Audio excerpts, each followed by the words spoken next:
What's going on, guys? Your boy Amazing. We're back with another video, and in today's video, guys, me going over the PvP tier list, guys. As of January 2024, we're going to be going over all the characters that released in December here, and actually talking about where they rank, guys, and also the meta in general in PvP and where things have kind of changed. We're going to be kind of changing a lot of this stuff here because we know the meta has shifted a fairly big amount with the brand new release of the Eras and Demon King Meliodas. So in this video, guys, what we're going to do is we're going to go over the brand new characters first. And then what I'm going to do at the very end of the tier list is actually move around the teams that I actually feel either dropped on the PvP list or actually went up as well. We're going to be talking about that all in this video, man. If you guys enjoy videos like this, definitely make sure to like and subscribe. And if you guys haven't seen the PvE one already, definitely make sure to check that one out as well, as I will be posting that one before this one. So let's hop into the video, guys, and let's actually discuss the brand new red Roxy right here.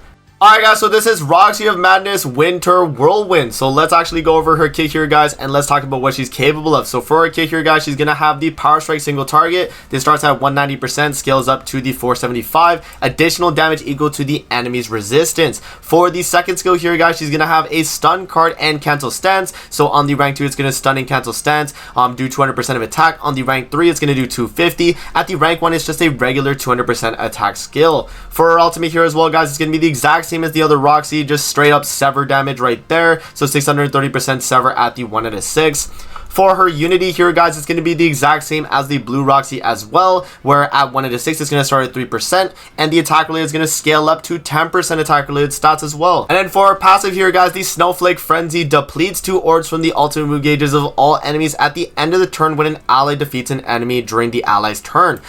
Increase allies max HP by 2% up to 20 for each buff or debuff applied to the enemies. So pretty much the way Roxy works is that whenever the enemies have buffs or debuffs, you are going to be getting HP for the team, and whenever an ally kills an enemy, it's actually going to remove the 2 gauge on our turn where we actually attack them. But what that's going to do is that when it moves over to their turn, they're already going to have lost their 2 gauge. So it's actually a very, very good effect that does work from the back here as well, guys. So you definitely can run that as a backline. And then our Holy Relic here, guys, is going to be the exact same as the blue Roxy. It increases the hero's basic stats by 3% and critical damage by 30% for each human ally in the battle. So the passive there is where a lot of the things do change, guys. So now that we've kind of gone over the Roxy's kit here, guys, where do we actually rank her on the actual tier list here, man? For PvP, I feel like she's probably going to go in the C tier section, man. Now, the thing is with Roxy is that she definitely will have viability on any HP scaling, red based team in the future, right? Look at teams like back in the day where we had Purgatory Bond human team. Guess what that team was comprised of? It was a mono red human team, and this Roxy actually does provide a lot of HP and is going to be really nice on a team like that. So I do think that she kind of fits the bill with being with this Red Excalibur Arthur, where if we were maybe running like a human HP mono red team type of deal, then maybe this Roxy would be used. But right now, we're not really going to be seeing her in the meta. She's not going to be a character that's being used right now, and because of that, I do think she will probably fit in the C tier. She does have the backline supportive effect as well, guys. Like, it's not bad. You definitely can run this in the back, but you're not really going to be seeing this Roxy being used too much right now in the main meta in PvP. So I don't think much really changes here for the actual Roxy herself. Alright, guys, so now that we've gone over the Roxy right there, man, let's actually go over the brand new Demon King Meliodas here, guys, on the game. So this is Eras and Demon King Meliodas. For his first skill here, guys, he's going to inflict extinction damage equal to 200% of attack on one enemy. Extinction is going to be ×2 critical damage and ×2 critical chance when all creation is active, and this obviously scales up to 500% of attack. For his second skill here, guys, he's going to inflict the Doom damage equal to 120% of attack on all enemies. Doom is going to be ×2 critical chance and then 20% damage dealt for every seed of the end on the enemies. This obviously scales up to 180, 300 from the actual 120. And then for his ultimate here, guys, Obliteration, this is going to be at level 3 on the ultimate move level, but it increases all the hero stats by 15%, applies 1 seed to the end effect, and then inflicts doom damage equal to 380% of attack on all enemies.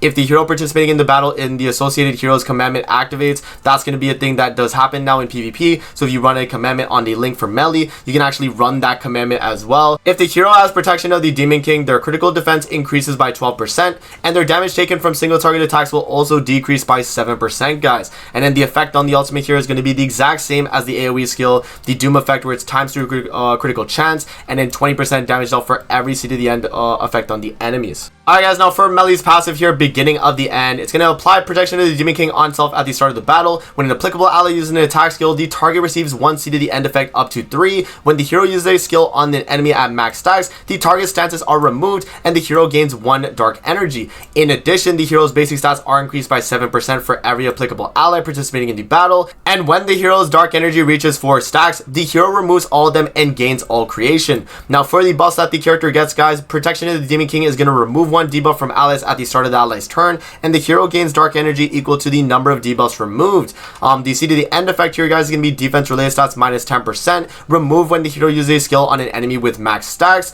And then the dark energy is going to be the reverse here, guys, where you actually do gain 10% defense related stats instead of losing it because of having C to the end. And then for the final buff here, guys, all creation is going to be attack related stats 50%, all debuffs are removed from self, and the own skill ranks increase, removed after using an attack skill. And then for the applicable allies here, guys, it's going to be the demons or the 7 deadly sins characters. So that right there is Era's End Demon King Meliodas. Now where will we actually rank him on the tier list, guys? Let's actually hop onto the tier list here and give him our ranking while also changing up the ranks of some of the characters on the actual list already. Alright guys, so for the brand new Meliodas, we actually are going to rank him in the S tier, man. This is, you know, kind of a given here, guys. The brand new Meliodas is super insane. When you run him on either the Demon team or the Sins team, this character is going to be really good. Now, because we placed Meliodas in the S tier, we got to move up some characters, guys. So one of the characters we actually got to move up is going to be Infinity Merlin. She actually did get a Holy Relic, and on the Sins team right now, I do think Merlin is one of the best characters on the Sins team right now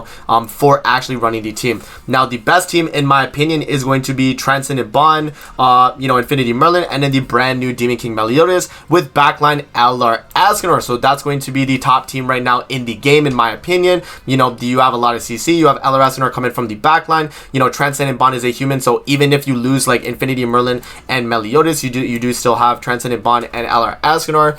And I do think as well, guys, that, you know, the Goddess team is probably the number 2 team right now, so I do think we can keep them, you know, in this ranking right here. But I do think we're gonna have to drop the rest of the humans here, because I don't think human team right now can really compete with either the Goddess team or the brand new Sins Meliodas team, because the Sins Meliodas team just has so much more CC and can really deal with that team very easily. Now, because we actually moved down the human team, guys, we gotta move up some other characters here, which is going to be the Demon team. Now, specifically Estarossa and the Demon King, they definitely need to be moved up because they're really high CC demon characters that you can run on the team. Another demon character that I think can move up as well is going to be Demon Cusack. I think he can stay in the A tier now. You're not really running him on the demon team as much now because people are usually running like a CC backline. So like Ultimate Ascanor has like a CC backline, or, you know, like LR Ascanor, or like whatever the case. Pretty much people right now in PvP are just running like, you know, the main 3 with Meliodas on the team and then a backline CC support, and that's mainly just to go first because the team is very, very strong. But honestly, man, it's kind of a toss up between right now, in my opinion. I think we'll rank it kind of like this, where we'll put the demons, you know, above the unknown team right now. I do think that Demon King Meli with Demon King and Estarossa probably does beat out a unknown team right now, just because of the basic stats that they're going to get, and then the cleanse, and then, you know, obviously having to deal with Demon King and Demon King Meliodas. So it's just a lot going on with that. But I do think right now, guys, that the Sins variant right here with Transcendent Bond, Infinity Merlin, and Meli with LR Ascanor backline is going to be the best team right now in PvP. And then another character we do want to move up, guys, to the A tier is actually going to be Chad King. King is actually a character that was really, really good back in the day, and now he actually does work really well on the Meli team, because you can do a variant where you do like these 3 in the front, and then you'll have or you'll do like these 2 in the front, and then you'll have Merlin backline, right? But you know, I don't think that King is going to be in the S tier though, because I don't think that his team is going to be the top of the meta. But I definitely do think that you can run Meli and or run King, and he actually will work really well with the brand new Meliodas. So yeah, guys, that pretty much covers all the things that I wanted to change there. I do think that Unknown are still probably the number 3 team right now in the game. Before they used to be number 2 and even number 1, you know, in the past few months. But obviously with the Gods team getting its resurgence last month, and then also with Meliodas and the Demon and Sins team, you know, they they've obviously gotten really good as well. The only unfortunate thing right now is human teams have kind of, you know, dropped off a little bit. So I'm definitely expecting a very strong human character to release, maybe with the global Annie, you know, maybe Chaos Arthur. We'll have to see. But there we go, guys. That is going to be my tier list there for the January 2024 PvP tier list. Let me know what you guys think in the comment section below, man. That's going to be it for the video. I hope you guys enjoyed. Don't forget to like, comment, subscribe as always. If you guys want to see more videos like this, definitely let me know in the comment section below. Let me see you guys in the next video, man. Peace out and have a great rest of your day, guys. See you later, man.